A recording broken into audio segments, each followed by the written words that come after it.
Mahigit 70,000 job vacancies ang nakatakdang punan ng DOLE sa pinakamalaking jobs fair na gaganapin sa Mayo 1, Labor Day.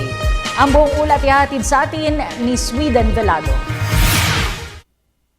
Handang-handa na ang Department of Labor and Employment o DOLE sa pagdaraos ng pinakamalaking job fair sa bansa. Gaganapin sa darating na Labor Day na may temang sa sipag, tiyaga at talino, buong mundo, saludo sa manggagawang Pilipino.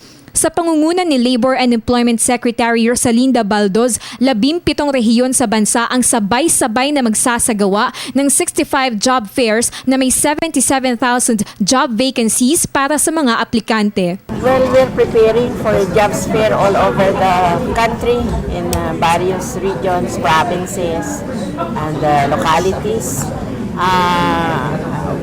We have lined up 65 venues for our jobs fair, offering more than 115,000 jobs. Dito sa National Capital Region, may 17 job fairs na gaganapin sa mga lungsod ng Maynila, Pasay, Mandaluyong, Quezon City, Valenzuela, Pasig, Marikina, Parañaque, Las Piñas at Muntinlupa.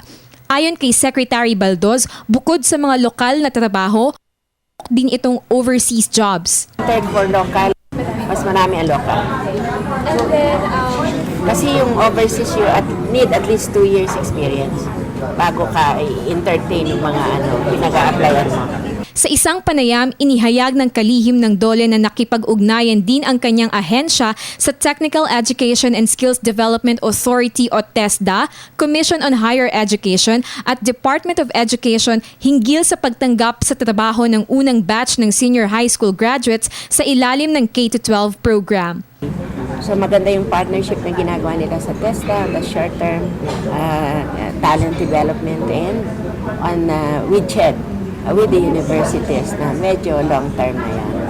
Samantala, nagbigay ng mensahe at paalala si Secretary Baldoz sa mga aplikante na dadalo sa job fairs, lalo na sa mga fresh graduate. So now that Labor Day is coming and many students are graduating from their various colleges, universities, we expect more job seekers will come to our jobs fair in 65 venues. The places are in our website. You can visit our website so you could be guided. Para sa Telebisyon ng Bayan, ako si Sweden Velado.